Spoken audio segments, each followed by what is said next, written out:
True confidence doesn't announce itself with grand gestures or loud declarations. It doesn't need to. It's the quiet assurance that comes from within, a steady, unshakable foundation built not in a single moment, but through the small, deliberate choices we make every day. Think about the people who exude this kind of presence. They aren't the ones seeking attention or validation. They're the ones who walk into a room and, without saying a word, command respect. How do they do it? The answer lies in something far older than modern self-help trends: Stoicism.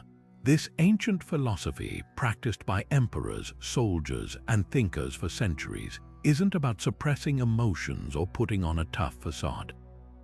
It's about cultivating inner strength through discipline, perspective, and daily habits that shape who you are when no one's watching. Imagine a life where external chaos, whether it's criticism, setbacks, or the noise of everyday stress, doesn't shake you. Where you move through challenges with a calm clarity, not because you're ignoring reality, but because you've trained yourself to meet it head-on. That's the power of Stoic habits. They're not quick fixes or empty affirmations. They're time-tested practices that rewire how you think, how you react, and ultimately how you carry yourself in the world. And here's the thing, this isn't reserved for a select few. It's available to anyone willing to put in the work day after day. In this video, we're diving into 25 daily Stoic habits that build what I call silent confidence. The kind that doesn't need to prove itself because it's rooted in action, not words. These habits range from morning routines that set the tone for your day, to mental frameworks that help you navigate adversity, to simple questions that keep your ego in check. Whether you're dealing with self-doubt, overwhelm, or just the relentless pace of modern life, these practices offer a way forward. By the end, you'll have a toolkit to start transforming not just how you think, but how you show up in the world. This isn't about becoming someone else. It's about uncovering the confidence that's already within you, one habit at a time. The day hasn't even begun, and already your mind is racing. What you need to do, what could go wrong, the weight of expectations pressing in.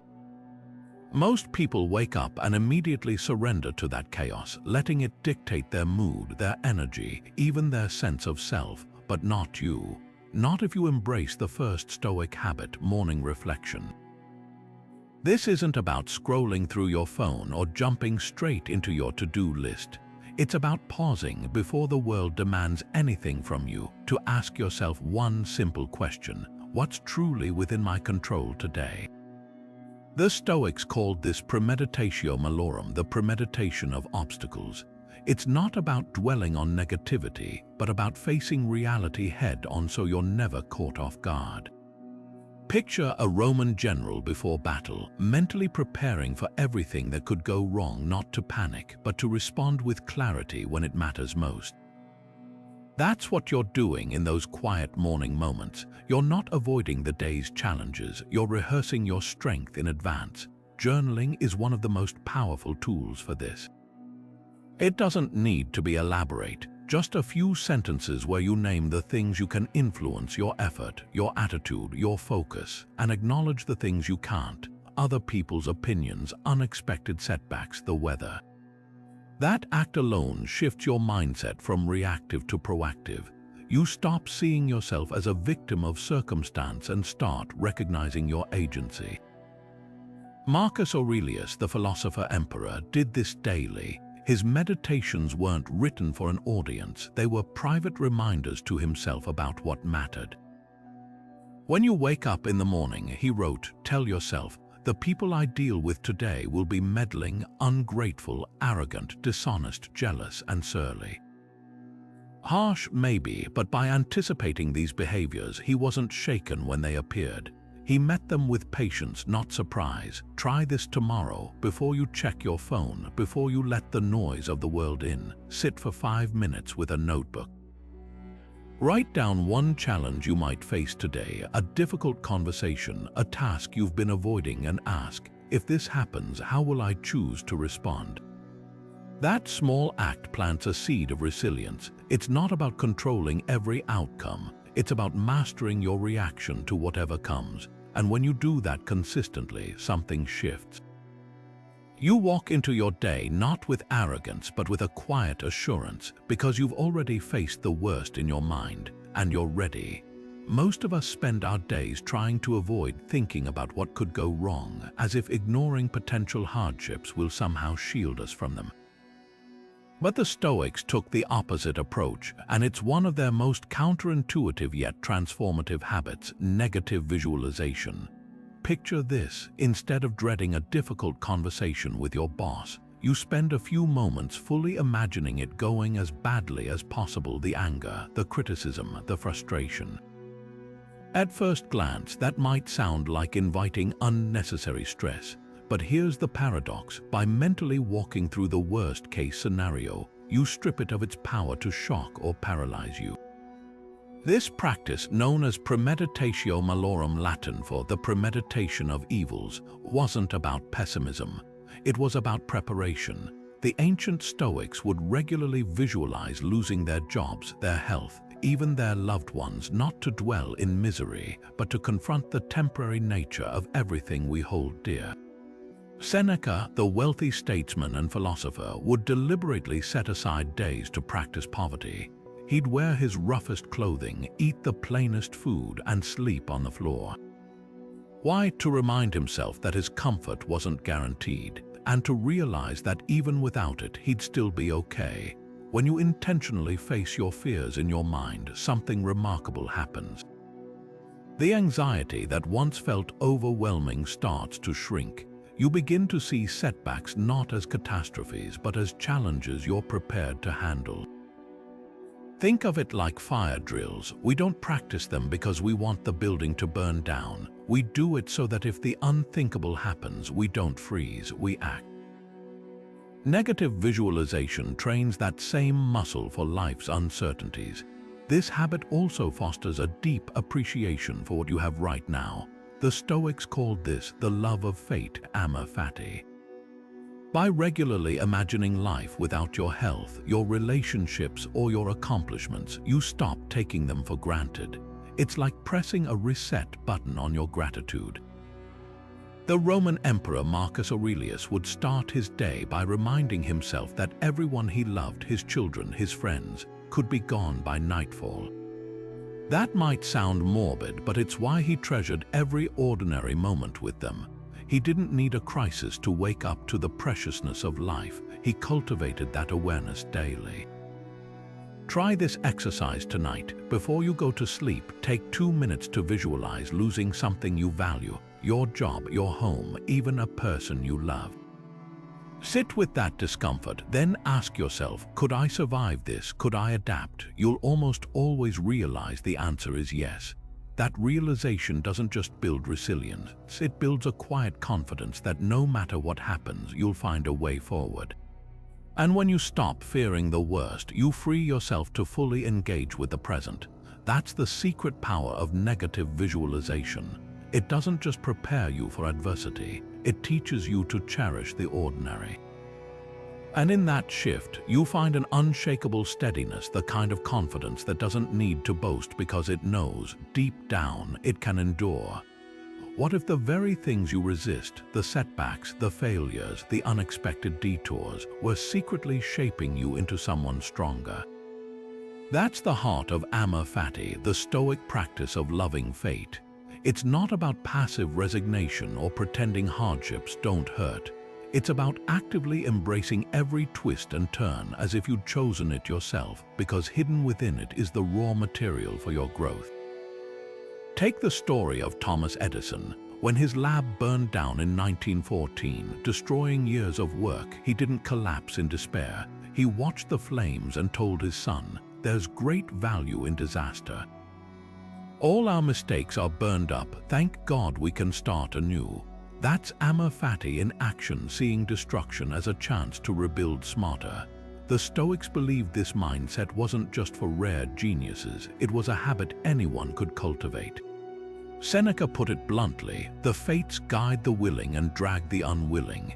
In other words, life will happen either way. The question is whether you'll fight it or find the opportunity coiled inside it. Think of adversity as a relentless but honest teacher. When you lose a job, it teaches you resilience. When a relationship ends, it reveals your capacity to heal. Even minor inconveniences, a missed flight, a cancelled plan, train you in adaptability. The more you practice leaning into these moments instead of resisting them, the more you uncover a quiet truth. You're far more capable than you realized. That's where silent confidence grows, not from avoiding storms, but from learning to stand steady within them. Marcus Aurelius faced countless betrayals, wars, and plagues during his reign. Yet his journals reveal a man who met each challenge with the same refrain: "This is what you are trained for." He didn't ask for suffering, but he refused to waste it. That shift from "why is this happening to me" to "what can this reveal in me" changes everything. It transforms victims into students and students into masters of their own lives. Here's how to practice Amor Fati today. Next time something goes wrong, pause and ask, if I'd chosen this experience deliberately, what lesson might it hold? Maybe the traffic jam grants you unexpected time to reflect. Maybe the rejected proposal saves you from a bigger mistake. This isn't magical thinking, it's strategic reframing. You're not denying the pain, you're mining it for wisdom. Over time, this habit builds an unshakable trust in yourself, because when you stop fearing adversity, you stop fearing life itself. And that's the ultimate confidence, knowing that no matter what comes, you'll find a way to make it meaningful. Premeditation of obstacles might sound like inviting trouble into your life before it even arrives. But the Stoics saw it differently, not as borrowing trouble, but as disarming it. Imagine standing at the edge of a dark forest. You could rush in blindly, hoping for the best, or you could take a moment to map the terrain, noting where the roots might trip you and where the path narrows. That's what Premeditatio Malorum does for your mind. It's not about expecting the worst, it's about refusing to be surprised by it. Consider how athletes prepare. A sprinter doesn't just visualize crossing the finish line. They rehearse stumbling out of the blocks, their shoelace coming undone, the roar of the crowd breaking their focus. By mentally navigating these scenarios in advance, they strip them of their power to derail performance when it counts. The Stoics applied this same principle to daily life. Seneca would begin each day by saying, "Today I shall meet interfering, ungrateful, violent, treacherous, envious, and unsociable people." Notice he didn't say if, he said when. That simple shift from uncertainty to expectation transforms anxiety into readiness. This habit works because it exploits a quirk of human psychology. Familiarity breeds composure. Research shows that simply visualizing a stressful event in detail reduces the amygdala's panic response when it actually happens. It's why pilots train endlessly in flight simulators, why surgeons run through procedures in their minds before making an incision. When you've already walked through the mental fire, the real heat feels manageable.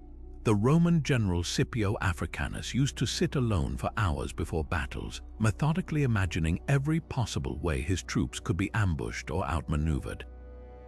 His enemies called it superstition. His soldiers called it the reason they rarely lost. Here's how to put this into practice. Pick one recurring stressor in your life: a tense weekly meeting, a difficult family dynamic, even the dread of your morning commute. Now take 5 minutes to write down the 3 most likely ways it could go sideways. Maybe your colleague interrupts you repeatedly, or traffic adds 20 minutes to your drive. Then for each scenario, jot down your calmest possible response. I'll pause and say, "I'd like to finish this thought," or "I'll use the extra time to listen to an audiobook." That's the magic of Premeditatio Malorum. It turns reaction into intention. The goal isn't to eliminate discomfort, but to redefine your relationship with it. When you stop seeing obstacles as disruptions and start viewing them as rehearsed moments to demonstrate your composure, something profound changes. You stop whispering, "Why is this happening?" and start thinking, "This is what I prepared for." And in that space between what happens and how you respond, silent confidence grows. not because you avoided the storm, but because you built an anchor. Voluntary discomfort sounds like a paradox. Why would anyone choose hardship when comfort is within reach? Yet this counterintuitive habit sits at the core of Stoic training, and for good reason. It's the mental equivalent of lifting weights. Just as muscles grow stronger under resistance, your resolve hardens when you willingly face minor struggles. The ancient Stoics didn't just philosophize about endurance, they lived it. Cato the Younger, known for his unshakable principles, would walk barefoot in snow or wear coarse clothing in winter, not because he had to, but because he wanted to remind himself that comfort was a privilege, not a right. Modern life insulates us from discomfort in ways our ancestors couldn't imagine. We have climate-controlled homes, instant meals, and apps that deliver anything to our doorsteps.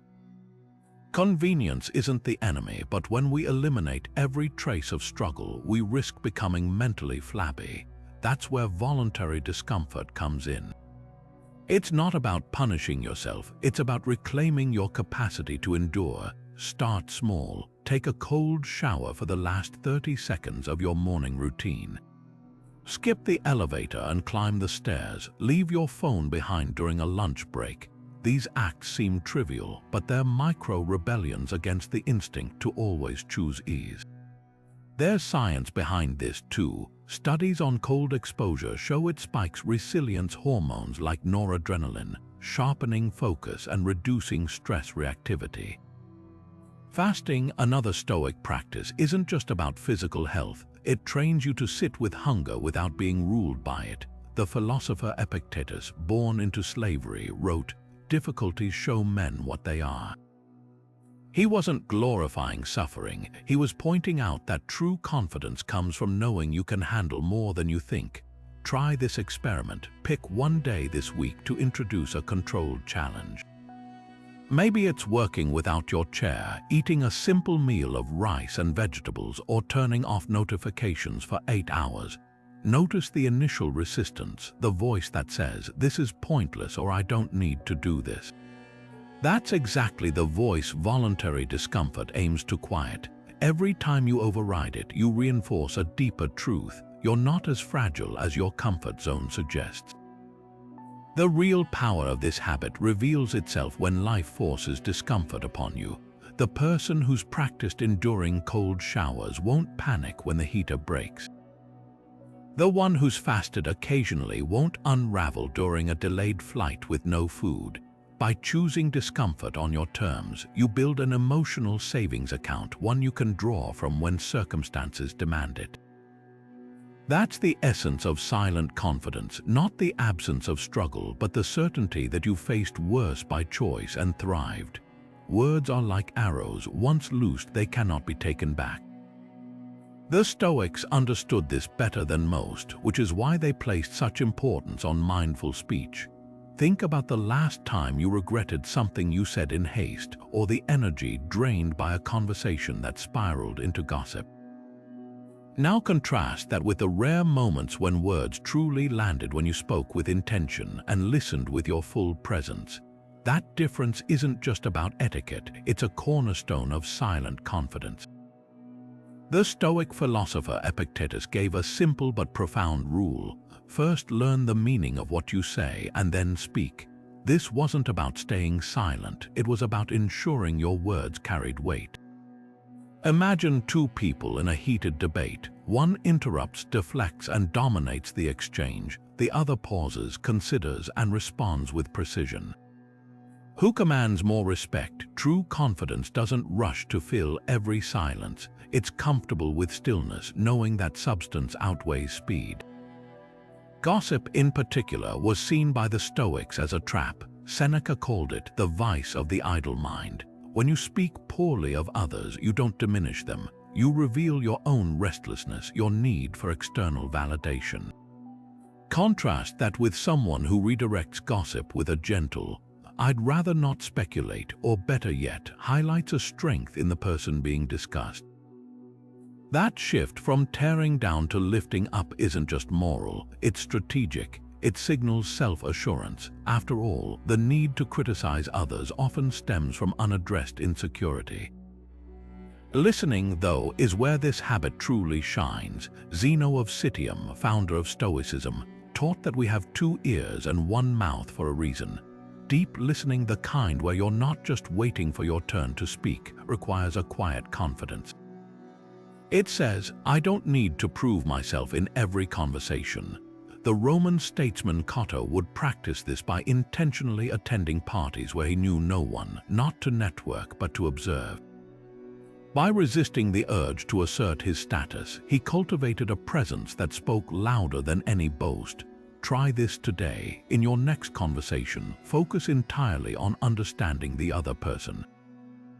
Notice when the impulse to interrupt arises and let it pass. Before speaking, ask yourself, is this necessary? Is it kind? Is it true? You'll start to recognize how often words are used as crutches to fill voids, to soothe nerves, to claim territory. But when you choose them deliberately, something changes. People lean in. Your voice carries further, even at a whisper, because confidence isn't measured in decibels. It's measured in the spaces between words and the integrity behind them. The Stoics weren't advocating for silence, they were advocating for speech worth hearing. When your words align with your principles, you stop worrying about how you're perceived. You're no longer performing, you're simply being, and that, more than any eloquent monologue, leaves an imprint. The sun has set, the noise of the day fades, and in that quiet space between activity and rest lies one of the most transformative Stoic habits, the evening review. This isn't about scrolling through social media one last time or numbing yourself with distractions until sleep takes over. It's about stepping into the role of your own wisest teacher, examining what went well, what didn't, and most importantly, what you'll carry forward. Picture a blacksmith inspecting his tools at day's end, noting which edges need sharpening, which metals held strong. That's what you're doing with your choices. Marcus Aurelius modeled this nightly. In his journal, later published as Meditations, he'd dissect his own behavior with unflinching honesty. When you've done wrong, admit it. When you've done well, recognize it, but without arrogance. Notice the balance. This practice wasn't self-flagellation or ego-stroking, it was calibration. The Stoics called it meditatio, a deliberate replay of the day's events to distill wisdom from experience. Think of it as mental archaeology, sifting through the layers of your actions to uncover patterns. Did you react defensively when challenged? Did you withhold kindness when it cost you nothing? These aren't judgments, they're data points for growth. Here's how to make it practical. Set aside 10 minutes before bed. Ask yourself 3 questions. What did I do today that aligned with my values? Where did I fall short? And crucially, what one thing will I do differently tomorrow? The power lies in specificity. Instead of "I was impatient," pinpoint the moment. "I interrupted Sarah during her presentation because I wanted to seem knowledgeable." That level of detail transforms vague guilt into actionable insight. The evening review also cultivates something rare in modern life: quiet accountability. Most of us move so quickly from one task to the next that we rarely pause to connect our actions to their consequences. A chef tastes every dish before it leaves the kitchen. A pilot reviews the flight log after landing. Yet we often barrel through days without examining how our choices echo in our lives and others. Seneca captured this when he wrote, "The unreflected life isn't worth living, but neither is the uncorrected one." Try this variation tonight. Write down one small victory. Maybe you listened fully during a difficult conversation instead of formulating your reply. Then note one missed opportunity. Perhaps you skipped your morning walk because hitting snooze felt easier. Finally, choose one concrete adjustment for tomorrow, placing your running shoes by the bed. This ritual does more than track progress. It builds what psychologists call internal locus of control, the quiet certainty that your life isn't happening to you but through you. The magic of the evening review isn't in the act itself, but in what it trains you to notice during the day. When you know you'll revisit your choices at night, you start making them with more intention in real time. That's when silent confidence takes root. not from never failing, but from trusting yourself to learn every time you do. There's a peculiar freedom that comes when you stop measuring your worth by results you can't fully control. The Stoics called this the dichotomy of control, the radical idea that some things are up to us and others simply aren't. The athlete can train relentlessly but still lose the race. The artist can pour their soul into a painting that critics dismiss. The entrepreneur might build something meaningful that the market ignores. Outcomes. Those belong to fortune, but effort, that's always yours to command. This is where silent confidence separates itself from the noisy desperation of needing constant validation. When you fixate on results, promotions, praise, social media likes, you chain your self-worth to the unpredictable winds of external opinion. But when you commit to the process itself, showing up with discipline regardless of recognition, something shifts. You start finding satisfaction in the work, not just the trophy.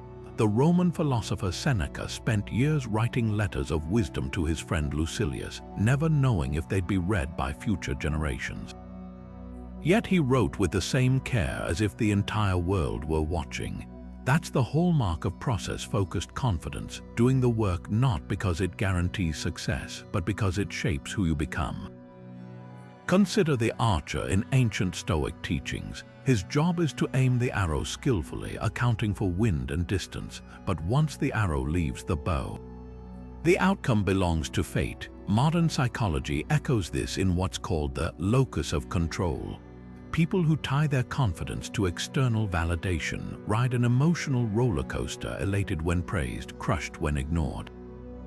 But those anchored in their efforts maintain steadiness because their worth isn't outsourced to unpredictable variables. The beauty of this habit reveals itself in failure. Most people see setbacks as evidence of inadequacy. The process-focused individual sees them as feedback. Thomas Edison didn't frame his 1,000 unsuccessful light bulb experiments as failures. He called them steps. The Stoic version, every no brings you closer to a yes, not because the universe owes you success, but because persistent effort inevitably sharpens your skills. When you stop demanding immediate proof that your work matters, you liberate yourself to focus on what actually improves it. Here's how to practice this today. Pick one area where you've been overly attached to an outcome, maybe a project at work, a fitness goal, or a creative pursuit. Write down 3 specific actions within your control: research, practice sessions, daily preparation, and 3 factors that aren't others' opinions, market trends, sheer luck. Then, and this is crucial, ritually release your grip on the externals. Visualize yourself caring deeply about your effort while remaining detached from the reward. Over time, this mental shift transforms anxiety into quiet determination. You'll start noticing subtle signs of progress you once overlooked: the satisfaction of a well-structured sentence, the rhythm of consistent practice, the resilience in showing up after disappointment. Mastery whispers while insecurity screams. That's why silent confidence grows in the soil of process, because when you fall in love with the work itself, you no longer need applause to know you're growing. The archer can't control where the arrow lands, but he can take pride in every twang of the bowstring. And in that focus lies an unshakable calm, the certainty that while results may vary, your commitment won't. Ever noticed how the most regrettable words often come fastest, spilled in anger, hurled in frustration, or whispered in haste? That gap between stimulus and response is where the Stoic pause lives, and mastering it might be the most underrated habit for building silent confidence. Picture this: someone cuts you off in traffic, your body tenses, your pulse spikes, and before you're even aware of it, your hand is on the horn or your mouth is forming words you'll wish you could retract. Now rewind. Imagine inserting just 3 seconds of intentional stillness between the event and your reaction. In that sliver of time, something extraordinary happens. You reclaim agency over your own mind. The Stoics called this prosouch, attentiveness, the art of creating mental friction before impulse takes over. Epictetus, who endured slavery before becoming a philosopher, put it bluntly: It's not events that disturb us, but our judgments about them. When you pause, you're not suppressing emotion, you're creating space to question whether your initial judgment is serving you. Think of it like a courtroom where every reaction is put on trial. Is this anger justified? Is this anxiety based on fact or fiction? That moment of examination is where emotional maturity grows. History offers a striking example. When news reached Pericles that his 2 sons had died in a plague, the Athenian leader was seen publicly with no outward sign of grief. Critics called him cold until they realized he was silently slipping away each night to mourn privately. His pause wasn't denial, it was the discipline to choose how and when to express his pain so it wouldn't consume him or destabilize the city he led. The Stoics admired this kind of self-possession not as a lack of feeling, but as the ultimate control over it. Modern neuroscience confirms the power of this practice. The amygdala, the brain's alarm system, can hijack rational thought in milliseconds, but studies show that even brief pauses activate the prefrontal cortex, the region responsible for reasoning and impulse control. It's like having a mental circuit breaker. The more you practice tripping it deliberately, the stronger it becomes. Navy SEAL train this explicitly with the 4-count breath, inhaling for 4 seconds, holding for 4, exhaling for 4, to override panic in life or death situations. Your daily irritations might not be battlefield stress, but the principle is identical. Pausing rewires your default settings from reactive to responsive. Here's how to cultivate the Stoic pause today. First, identify your triggers: the coworker who interrupts you, the incessant notifications, the criticism that feels personal. Then create a physical anchor, a deep breath, pressing your tongue to the roof of your mouth or even straightening your posture. These tiny actions disrupt autopilot long enough to ask Stoicism's golden question: does this deserve my energy? Over time, those microseconds of space compound into something transformative. You'll start catching resentment before it becomes a rant, or anxiety before it spirals into paralysis. The paradox: the less you immediately react, the more power your words and actions carry. People with silent confidence don't rush to fill silences or defend every slight. They understand that patience isn't passivity. It's the quiet strength of someone who knows their response matters more than their reflex. And in that space between what happens and how you choose to meet it, you'll find an unexpected superpower: the freedom to decide who you want to be in any given moment. Imagine standing on a street corner when a stranger bumps into you without apology. Your face flushes, your pulse quickens. How dare they disrespect you like that? Now freeze that moment. According to Epictetus, what just happened wasn't the bump itself, but your lightning-fast interpretation of it as a personal slight. This is the heart of controlling impressions, recognizing that our knee-jerk judgments, not events, shape our emotional turbulence. The Stoics called these automatic interpretations fantasiae, mental impressions that feel true but are often distortions. Confidence isn't about eliminating these reactions, it's about developing the skill to interrogate them. Consider 2 colleagues receiving the same critical feedback at work. One spirals into self-doubt, convinced their boss sees them as incompetent. The other pauses and thinks, this evaluation stings, but it's data to improve, not a verdict on my worth. The difference isn't temperament, it's the second person's ability to insert a question mark between the event and their interpretation. Epictetus trained his students to do this with a simple mantra: it's not things that disturb us, but our opinions about things. When you decouple what happens from the story you tell yourself about it, you reclaim authority over your emotional landscape. History offers a vivid example.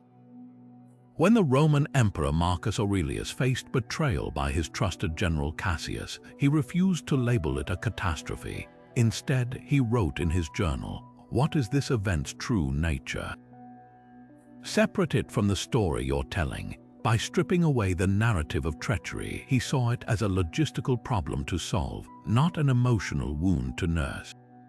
This reframing didn't numb his feelings, it gave him the clarity to respond without vengeance or victimhood.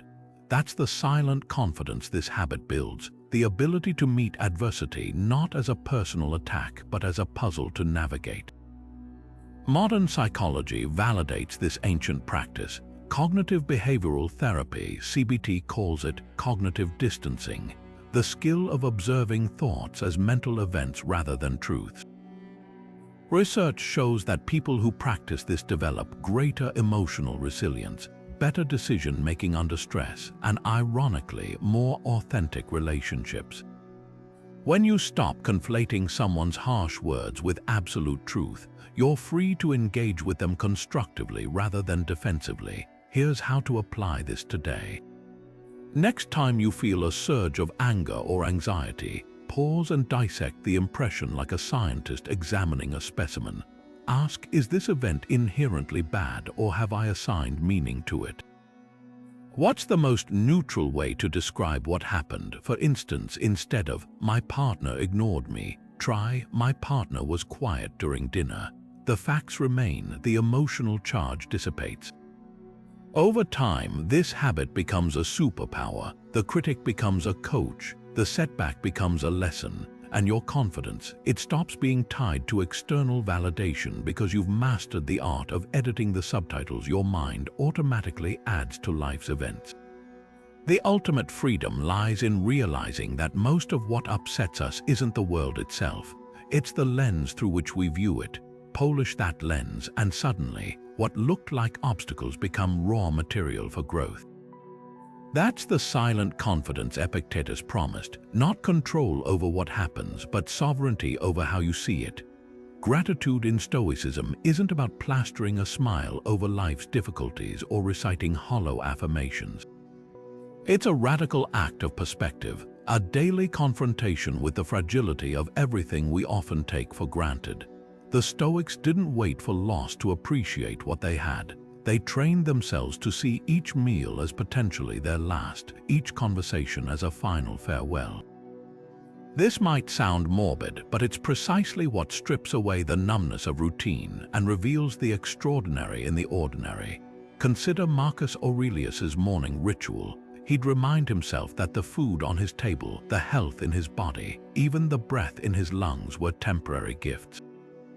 Not to dwell on lack, but to magnify presence. Modern research echoes this. People who practice Stoic-style gratitude, focusing on the impermanence of things, report higher life satisfaction than those who simply list things they're thankful for. The difference, depth. It's one thing to appreciate your job, it's another to viscerally grasp that it could vanish tomorrow. That shift doesn't breed fear, it fuels a fiercer, more immediate gratitude.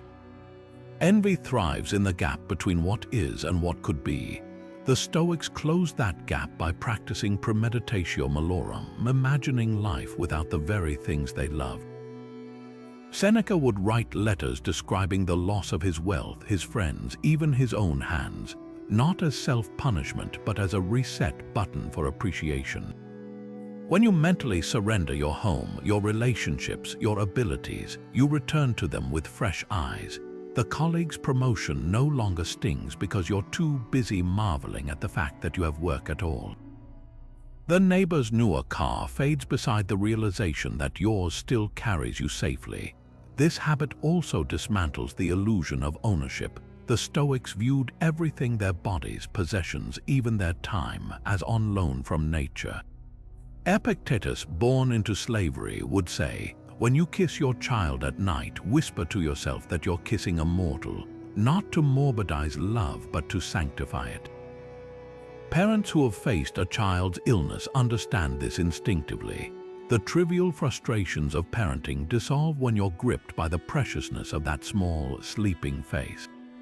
Stoic gratitude isn't passive, it's an active choosing to see through the veil of familiarity. Try this tonight. As you lock your front door, pause and think, what if this were the last time I entered this home?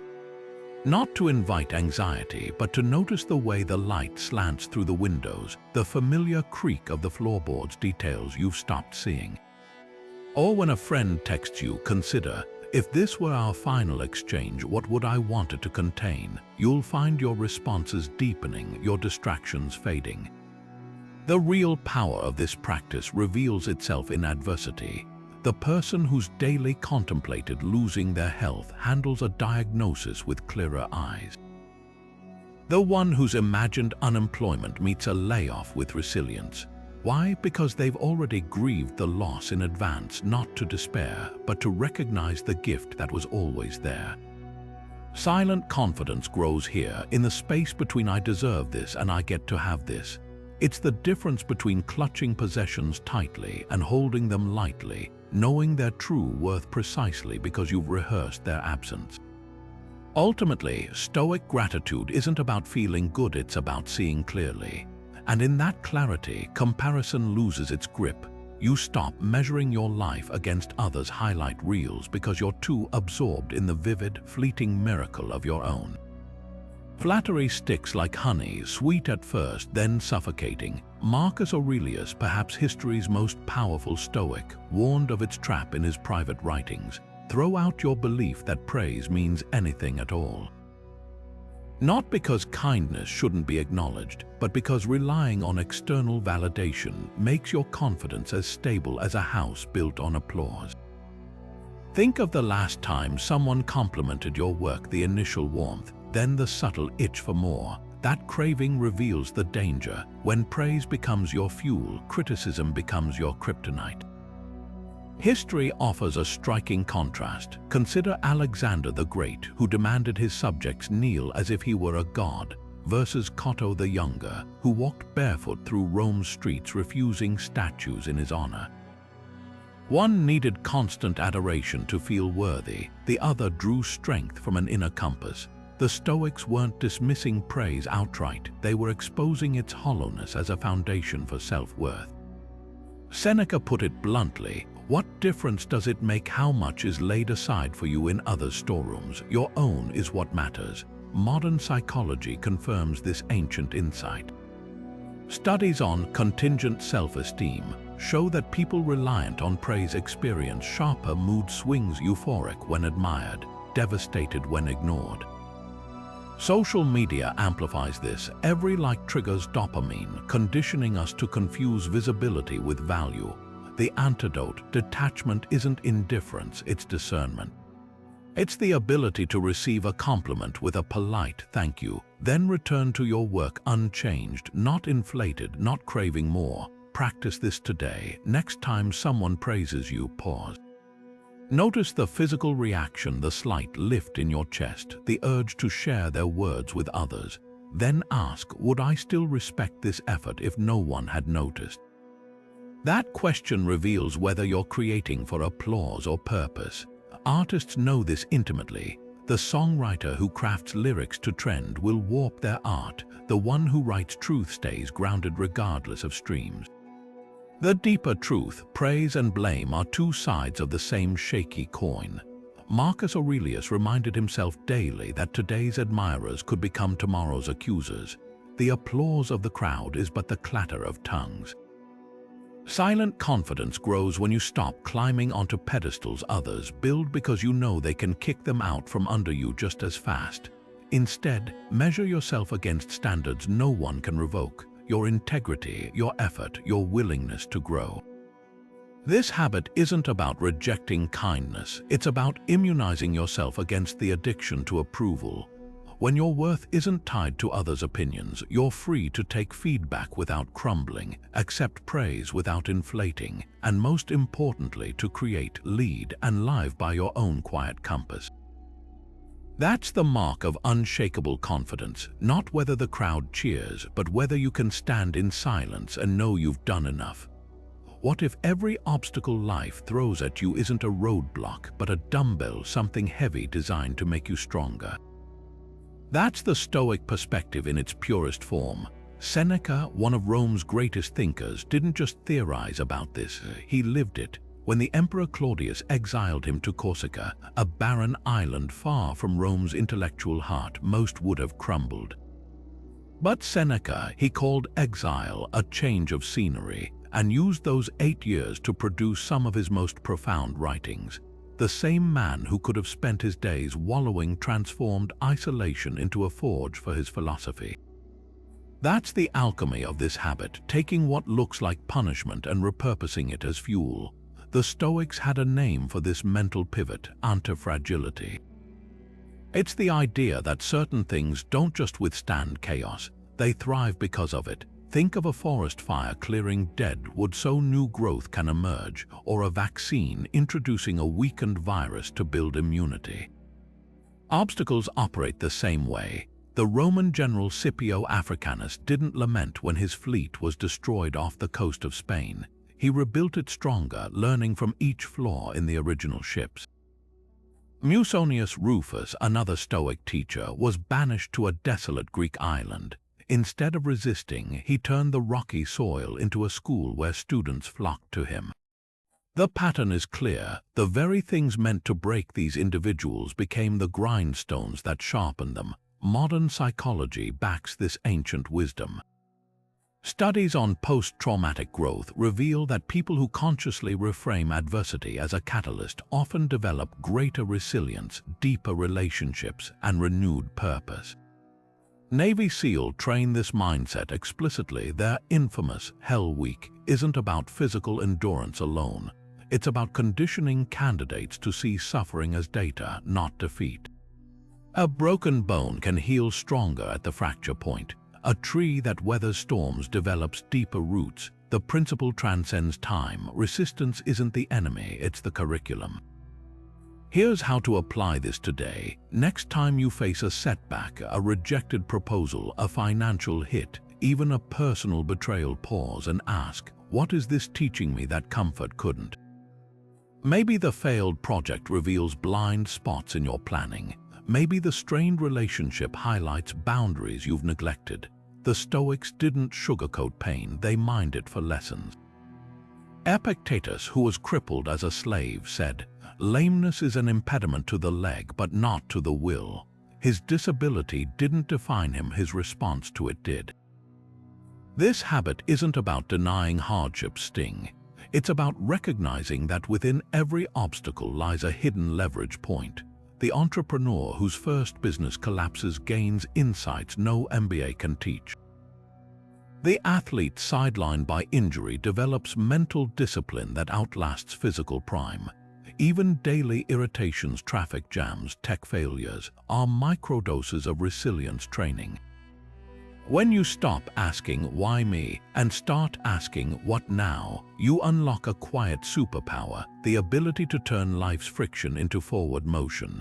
Silent confidence grows in this soil, not because the path was easy, but because you've learned to trust your ability to navigate the rough terrain. Seneca's exile didn't diminish him, it distilled him, and that's the ultimate reframe. The obstacles aren't in your way, they are the way. Digital minimalism isn't about deleting accounts or shunning technology. It's about reclaiming your attention from the endless scroll so you can redirect it toward what truly matters. The Stoics would have recognized social media for what it is, a modern-day arena of distraction where likes and shares act as digital applause, conditioning us to seek validation in pixels rather than principles. Think about the last time you mindlessly opened an app, thumb swiping without intention. That's not relaxation, it's surrender. Seneca warned against such aimless busyness 2,000 years ago. To be everywhere is to be nowhere. When your focus fractures across a dozen tabs and notifications, you're not mastering your time. You're letting it master you. Consider the irony. Platforms designed to connect us often leave us feeling more isolated. The Stoics valued deep, intentional relationships, conversations that sharpened minds, not superficial exchanges that dull them. Epictetus, who taught in the crowded streets of Rome, would have questioned why we substitute crowded feeds for real dialogue.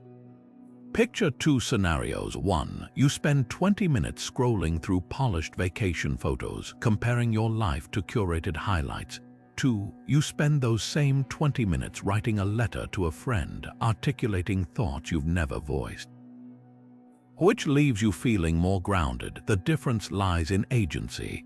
Digital minimalism at its core is about choosing depth over distraction, a practice the Stoics called prosauch, or vigilant attention. History offers a compelling parallel.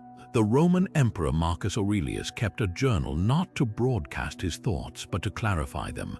His meditations were never meant for public consumption. They were private exercises in self-examination.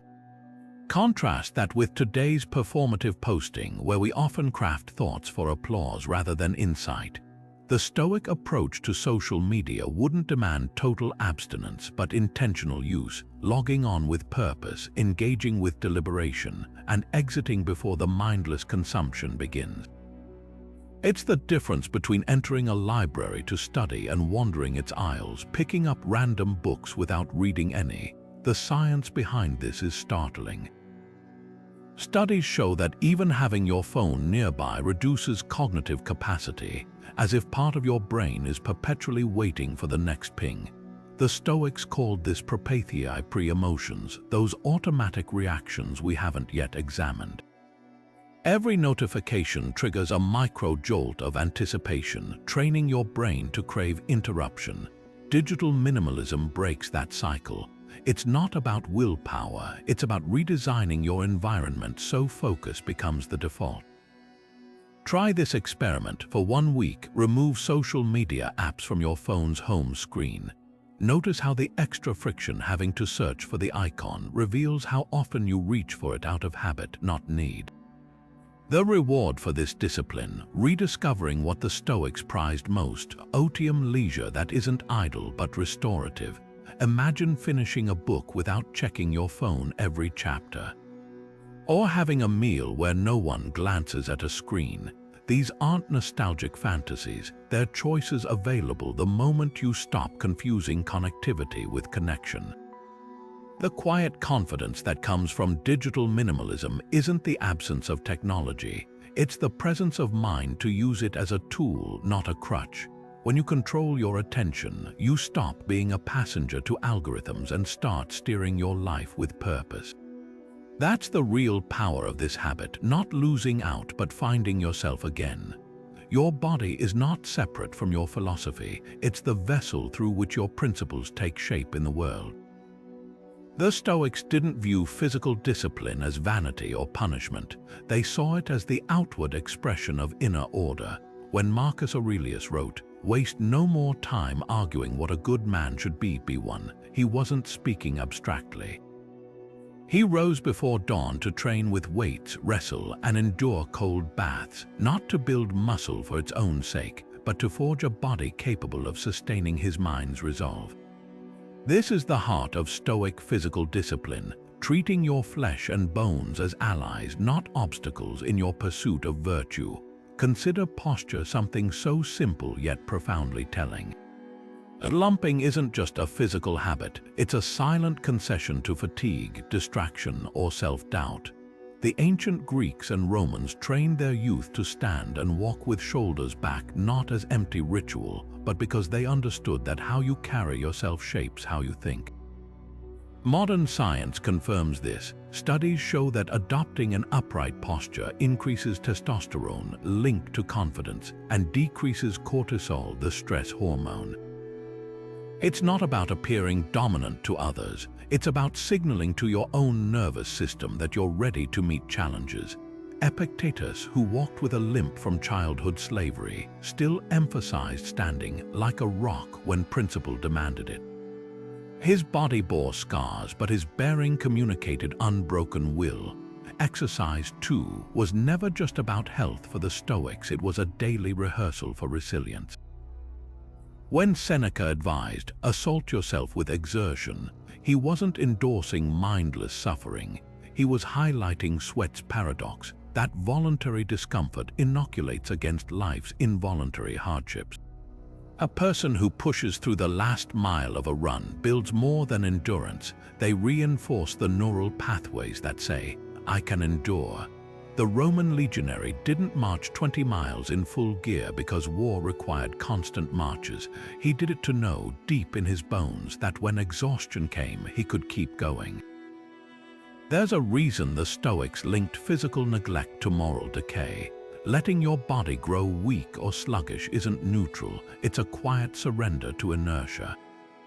Musonius Rufus taught that dirt under fingernails from honest work was preferable to perfectly manicured idleness. This wasn't disdain for refinement, it was reverence for utility. Your hands should be capable, your back strong enough to bear burdens, your lungs clear for when you need to speak truth without gasping. Even fasting, a common Stoic practice, wasn't about austerity for its own sake. It was a reminder that your will should govern your appetite, not the other way around. Try this today. Stand in front of a mirror and adjust your posture not into stiff rigidity, but into easy alignment, as if an invisible thread lifts your crown toward the ceiling.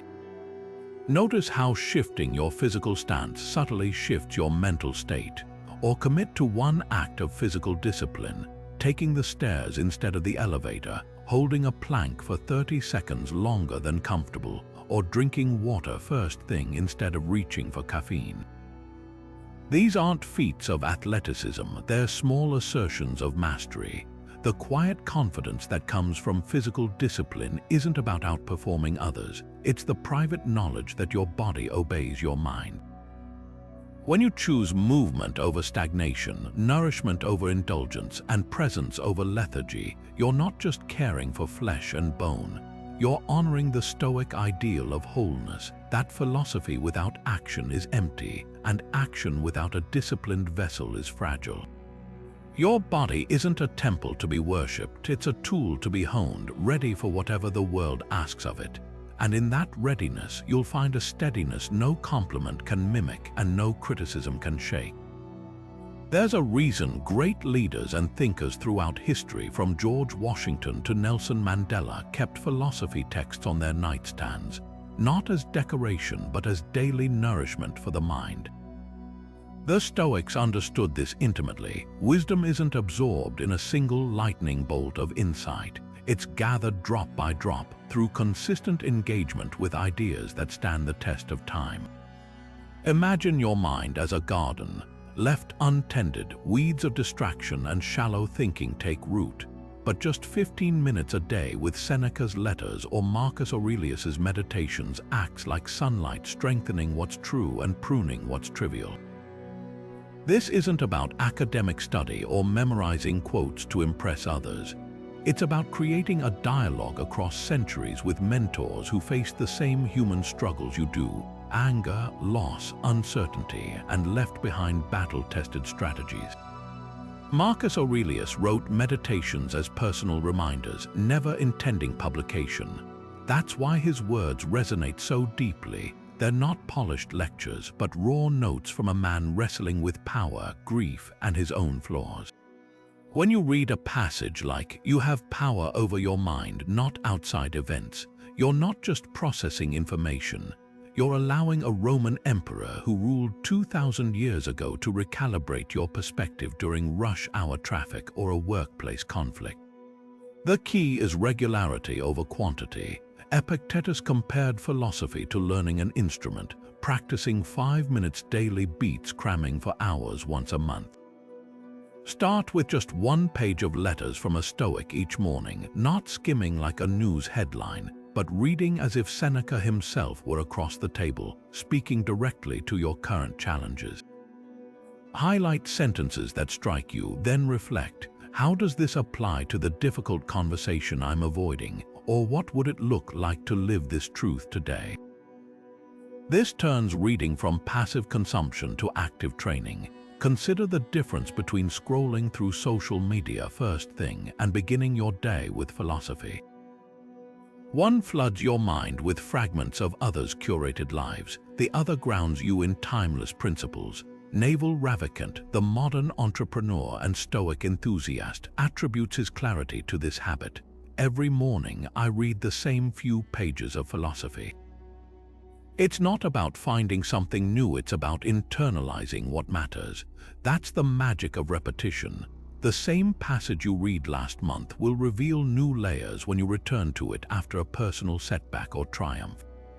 Practical tip: keep a physical copy of meditations or letters from a Stoic where your morning ritual begins next to your coffee maker, on your bathroom counter or in your work bag. Digital versions work, but something profound happens when your fingers turn actual pages weathered by time, underline freely, write reactions in the margins. These books aren't relics, they're living tools. The Stoics didn't write to be admired, they wrote to be used. And when you engage with their words daily, you'll start noticing something remarkable. Their voice becomes your inner voice. That moment when you're tempted to lose your temper, and suddenly Marcus's admonition, "How much more harmful are the consequences of anger than its causes?" arises unprompted. That's when philosophy stops being text and starts being transformation. The goal isn't to become a scholar of Stoicism, it's to let these ideas seep into your marrow until they shape how you make decisions, face adversity, and measure your own growth. No app, motivational video, or productivity hack can replicate the steadying effect of centuries-old wisdom meeting your present moment. That's the alchemy of this habit, turning ink on a page into iron in your will. Death is the most universal truth we all ignore. The Stoics called this practice memento mori, remembering you must die, not to dwell in darkness, but to sharpen your vision for what truly matters. Picture this, you're holding a fragile hourglass, each grain of sand slipping through with no pause or rewind. That's life in its rawest form. Most people live as if the hourglass will never empty, chasing trivial victories and nursing petty grievances. But when you hold the reality of mortality in your mind daily, something extraordinary happens. The things that once felt urgent, social media arguments, others' opinions, the pursuit of status, start to feel like distractions from the real work of living. Marcus Aurelius kept a skull on his desk, not as a morbid ornament but as a visceral reminder. You could leave life right now. Let that determine what you do and say and think. That's the alchemy of memento mori. It doesn't paralyze you with fear, it liberates you from false priorities. When you know your time is limited, you stop postponing courage. The difficult conversation you've been avoiding, you have it. The creative project you've delayed, you begin. The grudge you've carried, you release it. Because the clock is ticking, not to rush you, but to focus you. Consider Steve Jobs' Stanford commencement speech where he said, "Remembering that I'll be dead soon is the most important tool I've ever encountered to help me make the big choices in life." Facing death at 23 from pancreatic cancer didn't diminish his confidence, it distilled it. Suddenly, others' expectations mattered less. The fear of failure paled beside the terror of an unlived life. That's the paradox. Accepting impermanence doesn't shrink your world, it expands your capacity to inhabit it fully. The modern world conspires to make us forget this. We're bombarded with ads promising eternal youth, apps engineered to kill boredom, and cultural narratives that equate busyness with meaning. The Stoics fought this illusion with deliberate practice. Seneca would end each day asking himself, "Have I lived or merely existed?" Not as self-criticism, but as a compass. If today were your last, would you spend it refreshing emails or holding your child's hand? Arguing online or walking silently through a forest? Memento mori isn't about denying life's joys, it's about savoring them with the intensity they deserve. Try this tonight as you lie in bed. Imagine it's your final night on earth, not to invoke panic but to clarify. What conversations would you regret not having? Which relationships would feel unfinished? What work would seem trivial in hindsight? That empty space between your ribs isn't fear, it's your inner compass realigning. The things that surface aren't abstract ideals, they're your untapped priorities waiting to be honored. Silent confidence grows from this awareness. When you stop fearing the end, you start living the middle with fierce presence. The person who knows life is fleeting doesn't need to prove themselves, they're too busy being themselves. That's the ultimate freedom, not the absence of death, but the presence of a life so fully lived that when the sand runs out, there's no room for regret, only gratitude for every grain that passed through your hands. There's a peculiar strength in saying, "I was wrong," 3 words most people will do anything to avoid.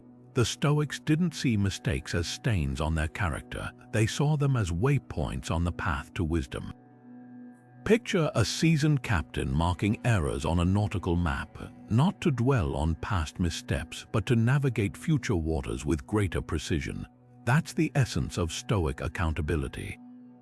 When Epictetus taught, first say to yourself what you would be, then do what you have to do, he wasn't advocating for perfection. He was highlighting the raw honesty required to bridge the gap between who you are and who you aspire to become. Consider the Roman Emperor Marcus Aurelius, who ruled one of history's most powerful empires, yet regularly documented his own shortcomings in Meditations. When you've done badly, he wrote, admit it openly, you'll be reproached by some but admired by the wise. This wasn't self-deprecation, it was strategic humility.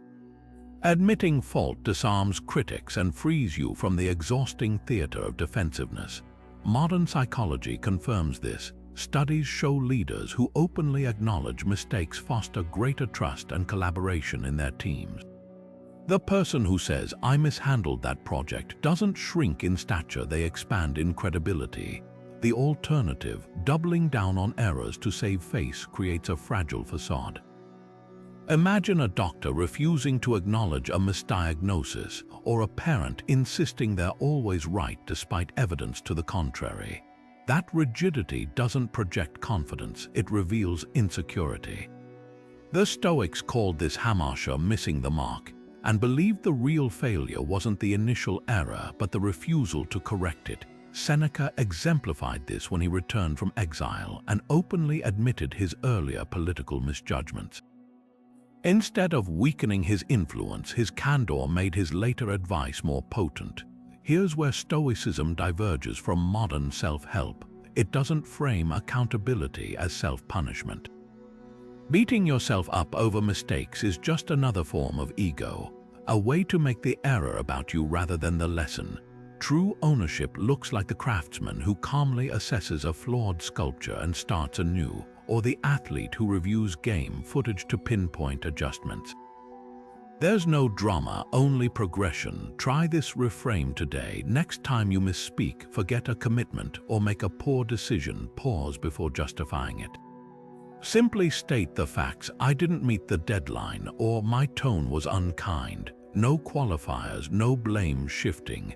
Notice how the weight of the mistake lifts when you stop resisting it. Then ask, what does this reveal about where I need to grow? Maybe the overlooked deadline exposes a tendency to overcommit. The harsh words reveal unresolved stress. Every admission becomes a mirror, not a verdict. The quiet confidence this habit builds is undeniable. When you stop fearing mistakes, you start embracing their teachings. The pianist who acknowledges wrong notes improves faster. The leader who owns missteps inspires deeper loyalty, and the person who says, I don't know, let me find out, commands more respect than the one who pretends to have all the answers. That's the paradox. True assurance comes not from being flawless, but from trusting your capacity to learn from every stumble. As Seneca put it, even if you've been defeated, you've won because you fought the better fight against yourself. True strength isn't measured by how much you can carry alone, but by how steadily you can hold space for others without losing your footing. The Stoics practiced a rare form of empathy, one that pours compassion without drowning in the need to fix, control, or absorb another's pain. Imagine a lifeguard who dives into turbulent waters to save a swimmer, but never clutches so tightly that they're pulled under themselves. That's the balance of Stoic compassion, offering your full presence while releasing attachment to the outcome. Marcus Aurelius ruled an empire plagued by wars and plagues, yet his journals reveal a man who wept for his people while accepting he couldn't single-handedly erase their suffering. What's not within my power, he'd remind himself before entering the Senate, not to excuse inaction but to ground his efforts in reality. This habit dismantles a modern myth that caring deeply requires carrying everyone's burdens as your own. Think of the friend who burns out trying to save a struggling loved one, or the activist whose outrage drains their ability to act effectively. Stoic empathy recognizes a liberating truth. You can give your best while acknowledging that others' choices and consequences belong to them. Epictetus, who taught former slaves and emperors alike, put it bluntly: if someone grieves, don't hesitate to weep with them, but take care not to grieve internally. That distinction between sharing someone's pain and being consumed by it is where silent confidence thrives. History offers a poignant example. When the philosopher Seneca's young friend Lucilius mourned his brother's death, Seneca didn't offer platitudes or false comfort. He wrote, "Let your tears flow, but let them cease. Let sighs be drawn from your heart, but let them find an end." This wasn't coldness, it was the wisdom of knowing that prolonged sorrow wouldn't honor the dead, it would only deplete the living. Modern therapy echoes this in techniques like compassionate detachment, where caregivers learn to support clients without internalizing their trauma. The practical magic of this habit lies in its boundaries. Consider a parent guiding a child through homework. The Stoic approach isn't to hover anxiously, correcting every error, nor to walk away entirely. It's to provide tools, offer encouragement, then step back so the child experiences both struggle and breakthrough. That space where you resist the urge to intervene is where real growth happens for them and for you. The same applies to adult relationships. Supporting a partner through career turmoil without assuming responsibility for their happiness, or listening to a grieving friend without feeling pressured to make it better. Try this reframe today. When faced with someone's distress, ask yourself two questions: what can I genuinely offer, and what must remain theirs to navigate? Maybe it's practical help with meals during an illness, not guilt over their prognosis. Maybe it's listening without advice, not scripting their solution. This isn't emotional distance, it's emotional clarity. The most confident people don't confuse compassion with control. They give freely, knowing that others' journeys, their stumbles, their lessons aren't theirs to dictate. Ultimately, Stoic empathy is love without leash. It's the quiet assurance that you can walk beside someone through their darkest valley without needing to carry them, trusting they'll find their strength just as you found yours. And in that trust lies a paradox. The less you try to control outcomes, the more deeply you can show up for them, because real confidence isn't afraid to say, "I don't have all the answers, but I'm here." And sometimes that's enough. Imagine standing at a crossroads where every path represents a different version of you, one shaped by popularity, another by wealth, another by fleeting pleasures. How do you choose? The Stoics faced this dilemma not with indecision, but with a compass forged from something deeper, clearly defined values. This isn't about vague ideals like be kind or work hard. It's about drilling down to the non-negotiables that, when violated, leave you feeling fractured. When Epictetus said, "First say to yourself what kind of person you want to be, then do what you must do," he wasn't offering abstract advice. He was handing you a chisel to carve your character with intention. History's most grounded individuals, those who radiate quiet confidence, share a common trait. Their actions align with their principles so seamlessly that doubt has no foothold. Think of Rosa Parks on that bus in Montgomery. Her refusal to move wasn't spontaneous rebellion. It was the culmination of a lifetime choosing dignity over compliance. The Stoics called this prohersis, the ability to act from core convictions rather than external pressures. When your values are crystalline, hesitation evaporates. You don't wonder if you should speak up against injustice. You do it because integrity demands it. You don't agonize over cutting toxic ties. Your self-respect makes the choice inevitable. This habit starts with ruthless honesty. Grab a notebook and answer one question: what behaviors, if I engaged in them consistently, would make me despise myself? Not what society condemns, but what you couldn't live with. For Marcus Aurelius, it was deceit and laziness. For Cato the Younger, it was compromising his word. Your list might include betraying a friend's trust, staying silent when a colleague is bullied, or neglecting personal growth for comfort. These aren't generic shoulds, they're your emotional tripwires. The things that, when crossed, ignite that sickening gut feeling. That's your inner Stoic signaling misalignment. Clarity here is power. When the Roman general Scipio Africanus refused to loot conquered cities despite his soldiers grumbling, he didn't do it for approval. His value mercy toward the defenseless was so deeply ingrained that dissent couldn't sway him. Modern research echoes this. Studies on value-congruent living show people who act in sync with personal principles report higher resilience during crises and lower anxiety in daily life. It's not about being perfect, it's about having a plumb line to realign when you stray. Here's the practical magic. Once your values are named, decision-making becomes startlingly simple. Faced with a moral gray area, ask, does this move me closer to the person I aspire to be or further away? Tempted to gossip at lunch, your value of integrity raises a silent red flag. Considering a lucrative but soul-crushing job, your commitment to growth whispers a warning. Like a ship's keel, values keep you upright in turbulent seas. The link to confidence is undeniable. When your choices consistently reflect your inner compass, you stop second-guessing. The entrepreneur who turns down shady deals sleeps soundly even as competitors cut corners.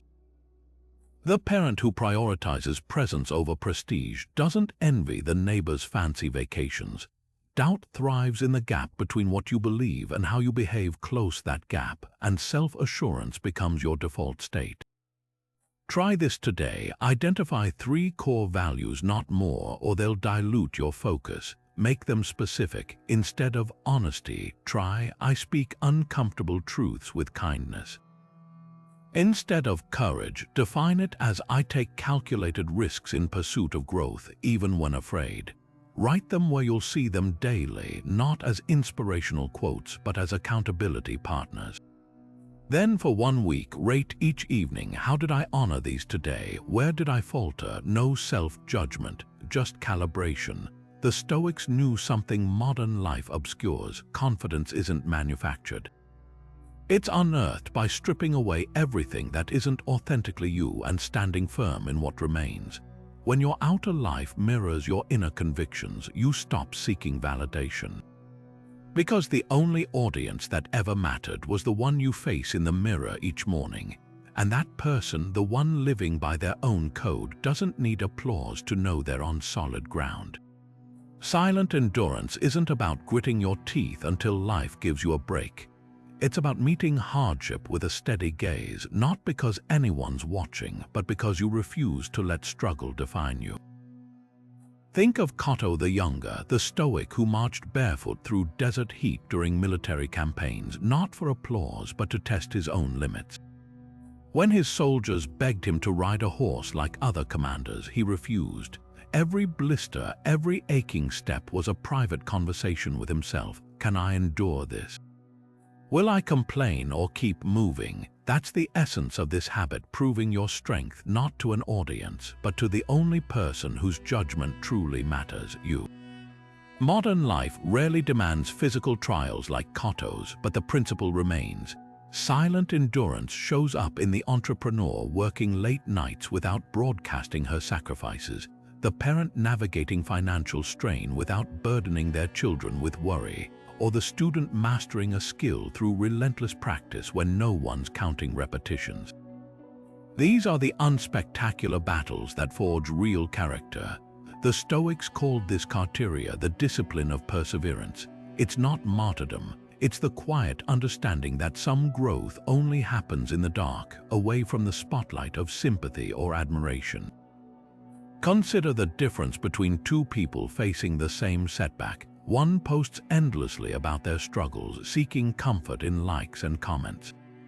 The other acknowledges the hardship privately, using it as fuel to adapt and advance. Both may overcome the challenge, but the latter builds something the former never will, an unshakable inner knowing that they can rely on themselves. Seneca captured this when he wrote, "Fire tests gold, adversity tests the strong." The test isn't the adversity itself, it's whether you treat it as a performance or a crucible. History offers a striking contrast. When Julius Caesar crossed the Rubicon, he did so with fanfare, ensuring his defiance would echo through the ages. Cato, facing defeat by Caesar's forces, chose a quieter exit. Rather than surrender his principles, he took his own life, not as a dramatic gesture, but as a final act of autonomy. His last words weren't grand proclamations. They were a request for a book to distract him while the wound took effect. Even in death, he refused to make his suffering a spectacle. That's the trademark of silent endurance: pain acknowledged but not amplified, hardship borne but not brandished. The modern world often mistakes visibility for validity. We're conditioned to believe struggles only matter if they're shared, validated, or turned into content. But silent endurance asks a radical question. What if the most meaningful transformations happen off camera? The writer who revises a manuscript for the 10th time without announcing it, the athlete grinding through rehab without documenting every session, the caregiver tending to a loved one without seeking praise. These are the modern Catos. Their strength doesn't come from applause. It comes from the private certainty that they can meet life's harshest moments without folding. Try this reframe today. Next time you face a challenge, a grueling task, a painful emotion, a delayed reward, resist the urge to narrate it. Carry it as Cato carried his pack, not as a burden to display, but as a weight to strengthen you. Ask yourself, what does enduring this quietly teach me about my own resilience? You might discover that silent endurance isn't about ignoring pain, it's about trusting yourself to move through it with dignity. And in that trust, you'll find a confidence no audience can give you, the kind that whispers instead of shouts, because it knows its own strength doesn't need proving. Victimhood is a seductive trap. It offers the temporary relief of blaming circumstances while quietly eroding your power to change them. The Stoics recognized this danger centuries ago, which is why they practiced a radical habit, transforming "why me?" into "what now?" When Seneca lost his only son and was later exiled, he didn't spend years railing against fate. Instead, he wrote, "Wild animals run from dangers they actually see, but once they've escaped, they stop worrying." We, however, are tormented alike by what is past and what is to come. This insight cuts to the bone. Suffering often comes not from the event itself, but from our refusal to release it. Consider two people experiencing the same setback, a job loss. One spirals into self-pity. Why does this always happen to me? The economy, my terrible boss, the universe is against me. The other asks sharper questions. What skills does this reveal I lack? What industries align better with my values? How can I use this forced pause to recalibrate? The first remains stuck in the story of their misfortune. The second, though perhaps equally shaken, begins drafting their next chapter. This isn't about denying pain, it's about refusing to let pain dictate your narrative. History offers masterclasses in this mindset. Take Admiral James Stockdale, shot down over Vietnam and held as a POW for 7 years. Tortured routinely, he observed that the prisoners who fared worst were the optimists who kept saying, "We'll be out by Christmas." When Christmas passed, their spirit broke. Stockdale, drawing on Epictetus' teachings, focused instead on what he could control: his dignity, his communication with other prisoners, his inner resistance. This brutal realism, now called the Stockdale paradox, allowed him to lead fellow captives through hell without false hope or victimhood. The neurological payoff of this habit is profound. Brain scans show that when people frame adversity as a challenge rather than a threat, the prefrontal cortex responsible for problem solving remains active instead of yielding to the amygdala's panic signals. In simpler terms, asking, "What can I learn?" literally keeps you smarter under pressure than asking, "Why me?" The Stoics didn't have fMRI machines, but they grasped this truth intuitively. Marcus Aurelius wrote, "The obstacle is the way," not as a motivational slogan, but as a practical recognition that barriers often provide the traction we need to move forward.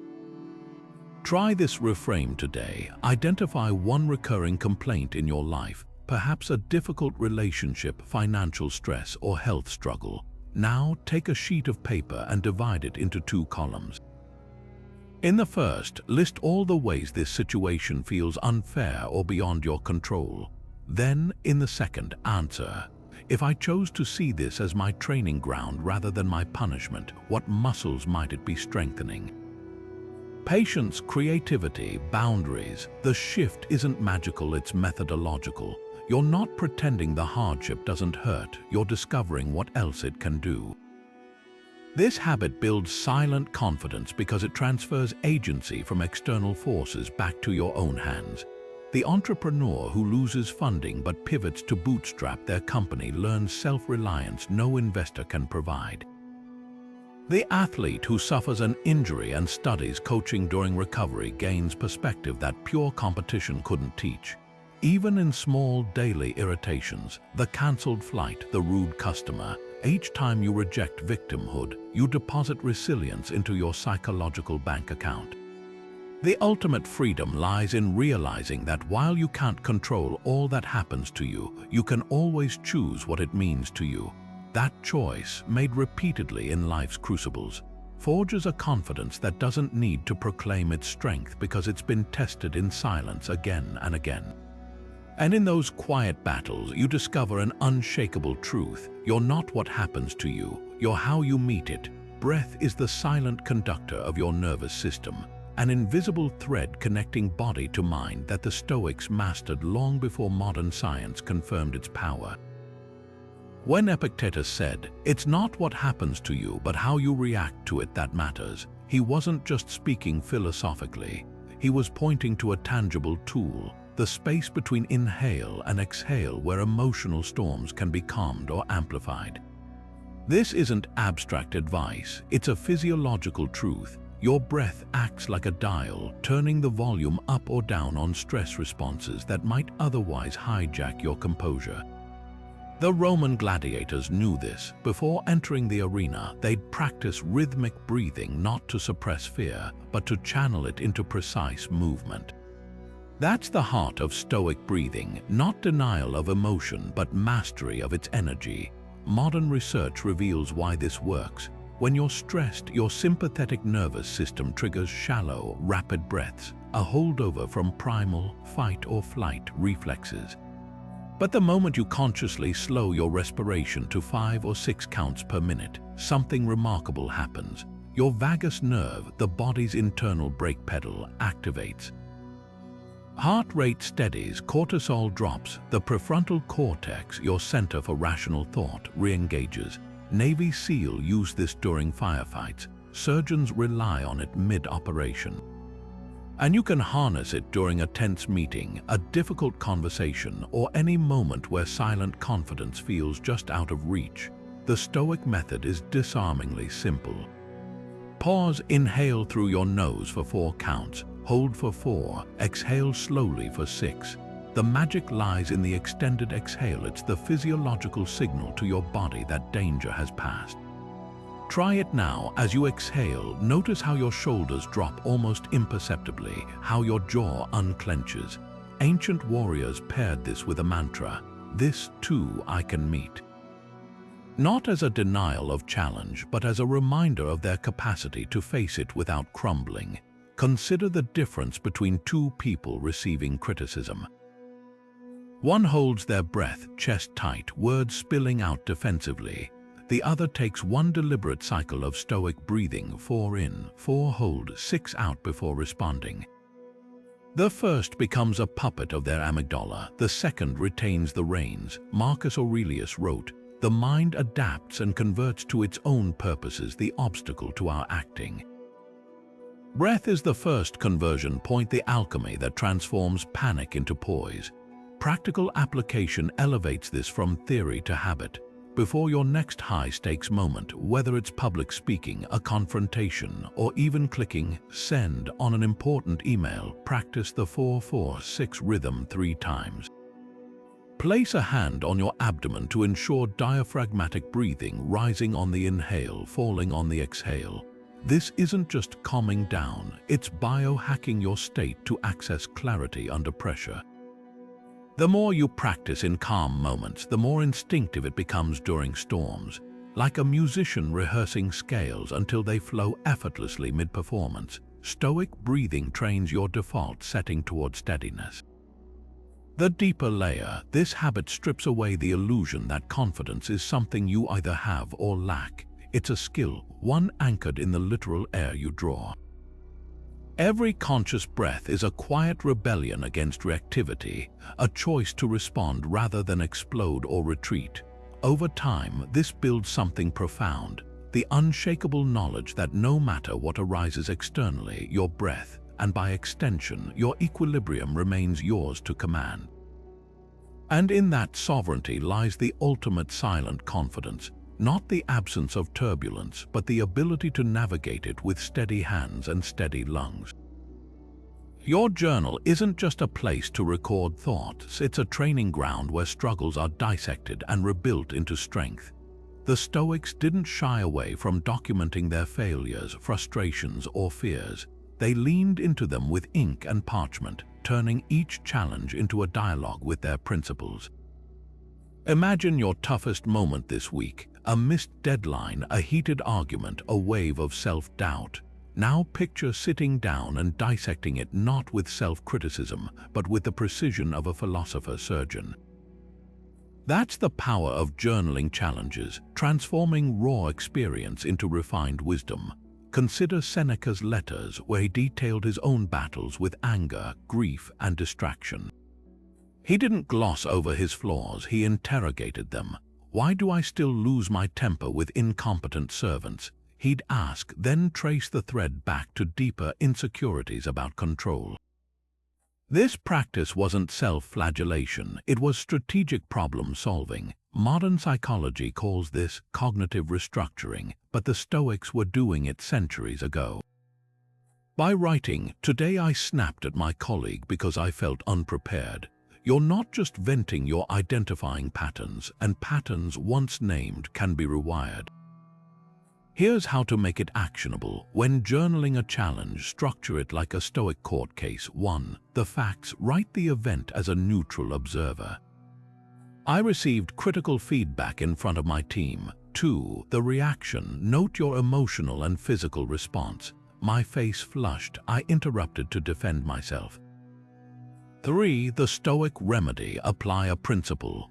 Epictetus says if someone speaks badly of you, it's their opinion, not your reality. How could I have listened fully before responding? 4. The rehearsal. Script a better response for next time. I'll say, I appreciate the feedback, let me reflect on this. This method turns journaling from passive reflection into active training. Marcus Aurelius did this daily, drafting reminders like, when you wake up irritable, tell yourself, I'm meeting human nature today, not saints. His journal wasn't for posterity. It was a mirror forcing him to confront his own humanity. The confidence-building magic lies in the repetition. Over time, you'll notice themes. Maybe impatience flares when you're tired, or defensiveness masks fear of inadequacy. These aren't character indictments, they're maps to your growth edges. The entrepreneur who journals setbacks starts seeing failures as data points, not disasters. The parent who logs parenting struggles begins spotting triggers before they erupt. Try this tonight. Pick one frustration from today and dissect it through these 4 steps. Then ask, if my wisest self faced this again, what would they do? That gap between your initial reaction and your refined response is where silent confidence grows, not because you're perfect, but because you're always learning. And in that relentless pursuit of progress, you'll find something unexpected. The challenges don't shrink, but your ability to meet them expands. Picture someone who embodies unshakable composure, not a mythical figure, but a person so grounded in wisdom that chaos seems to part around them. The Stoics called this archetype the sage, and while they acknowledged no mortal could achieve perfection, they insisted we all benefit from asking one pivotal question: what would the sage do here? This isn't about imitation or pretense. It's about creating a mental compass that points toward your highest self when uncertainty clouds your judgment. Consider how athletes visualize perfect form before a competition, or how musicians imagine flawless performances before taking the stage. The sage serves a similar function, a living benchmark against which you can measure reactions before they escape your lips. When faced with a petty office conflict, for instance, summoning this imaginary guide might reveal how trivial the dispute truly is. Marcus Aurelius did this daily, writing in Meditations. When you need encouragement, think of the qualities the people around you have.